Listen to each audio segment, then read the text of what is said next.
Asparagus is up. What the? Asparagus.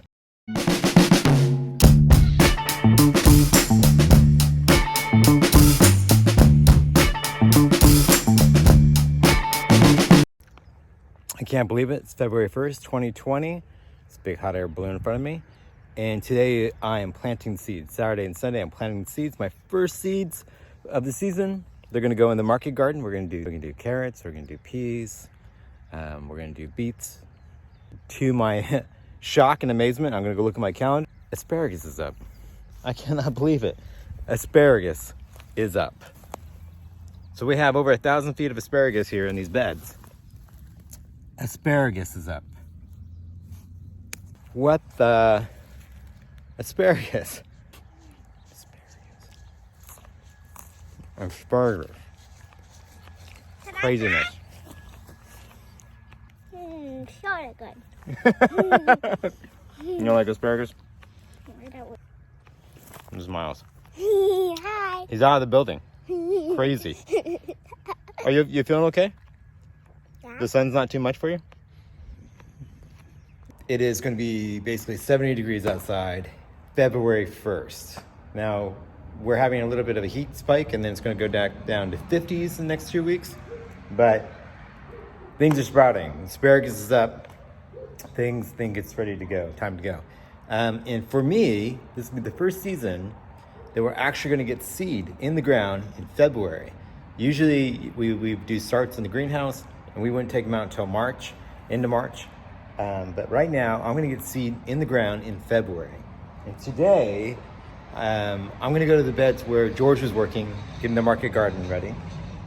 And I'm going to put in all of my root vegetables. Now, I don't think it's the typical time to start planting, and we've been building Noci and building the garden, so we haven't been on any good schedules of planting. So this is my first year that I'm going to be ahead of the game.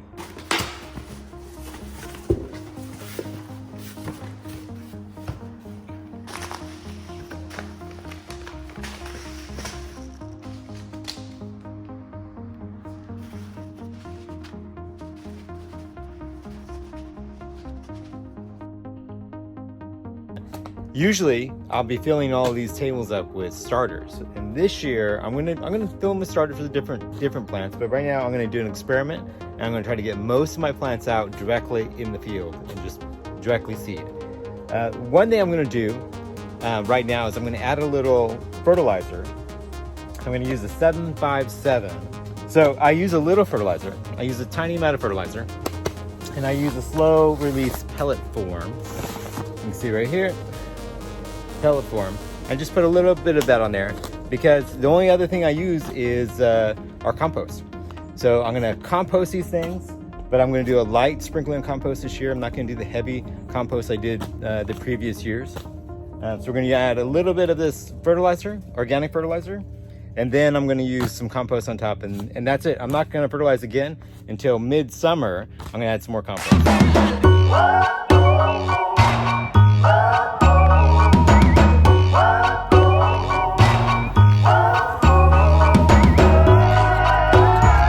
Originally, when we started building this garden, and I had more people here helping me beyond George, everybody wanted golf carts or something like that, or gators.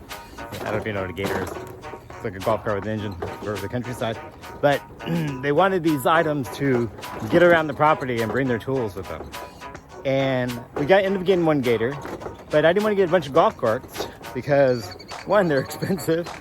Two, no one takes care of anything. And three, really, a golf cart?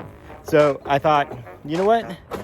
Why don't we try Segways? They have these new Segways that are inexpensive, just a few $100s each.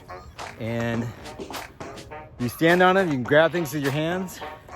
And that is what I'm using right now, a Segway. You know what? And it works great. It's like my Tesla, battery, lithium powered, plug it in at night, runs all day. And you saw these beds in, I think, the first episode. We did bunching green onions. Go back and look at the first episode. You'll see we did bunch of green onions. And that's over here. Let me show you. And when I did those, which is only about 2 weeks ago, This whole bed was crazy weedy and grown over because it was winter, raining, we hadn't done anything with it. Now, just 2 weeks later, looks like a perfect bed. Now, if you look over there, where it's still wet, still craziness. When the rain stops, we'll head over that way. But we have this bed, and we have these beds, and beds over there, and over there. I've decided in this bed, I'm gonna do some red carrots from High Mowing, Scarlet carrots. And I'm gonna show you, they're so small, you're gonna have to come back and thin these out. But we're gonna make a tiny trench, about 12 inches apart from each other, trenches. And we're gonna just hand drop these in, and we'll come back and thin them later if we want bigger carrots. And if we don't want big carrots, we want super tiny ones, we just leave them and pull them early. Okay, so first thing I have to do in the beds is I need to get my rake out and my weeder, and I need to weed these one more time. We weeded them this week, cleaned all the big weeds out, but you can see little sprouting weeds coming up. And I need to get those down, flatten the bed, and then I'm gonna make my rows for my seeds, okay?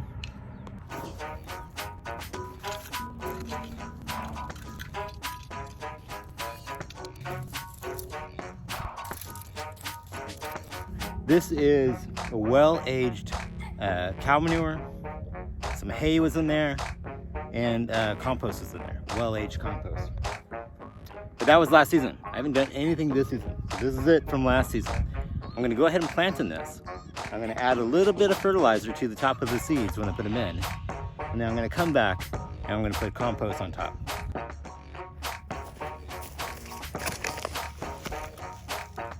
You can see my knife has measurements, 6 inches, so I can just kind of lay it out. I'll know what my next area is, but here's my trench. You know, I'm only going in about a ½ inch down to the ground, and you can see the soil is pretty loose because it's that aged compost. And it doesn't have a lot of shape to it because it's so loose. But I'm just wiggling my knife. I'm just wiggling my digging knife, hori as they call it. Digging knife like this, separate and make a little trench. I'm just making a nice line. So I'm gonna go over about 12 inches, make another nice line.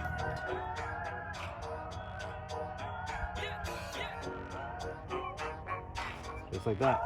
And I'm just gonna cover it back up.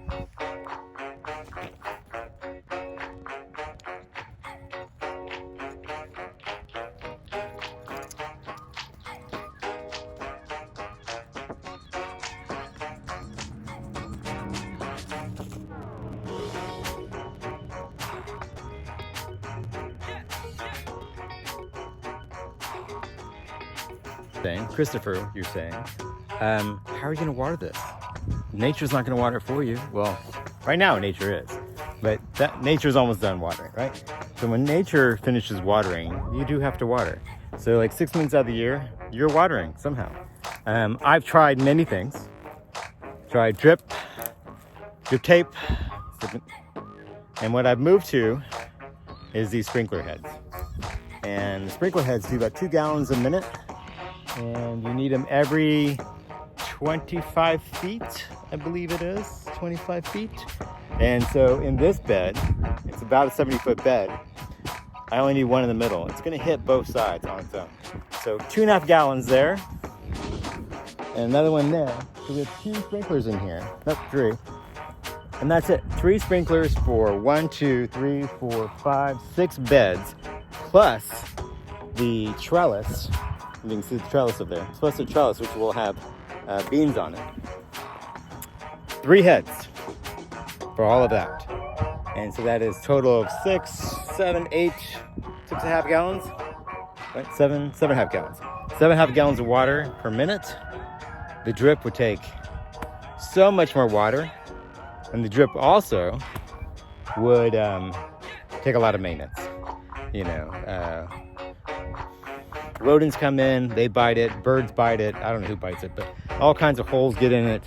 You get leakage in the connections. And the coolest thing I think about this system is that, unlike the drip, when I walk by, I can't see all the problems with the drip, and things might dry out because I'm not noticing it's not getting watered. But with this, I can see the water is not coming out of that head. And if it's not coming out of the head, I can fix it just by walking by. I can keep an eye on it. So we use sprinklers. Okay, that's it. Next week. Beautiful out, right? So beautiful. I'm gonna leave you with the sky.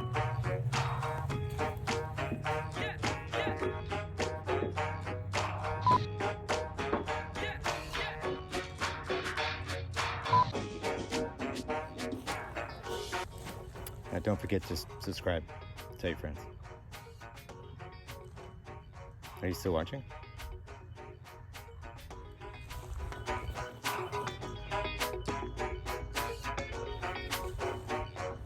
The video's over. You could leave now. Go watch a different gardener. There's a girl in England who really is positive.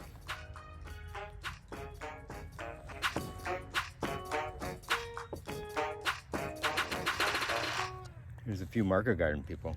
I'll show you how to do that. It might come up next. Different videos for gardeners. But seriously, this video is over. It's over. You could leave.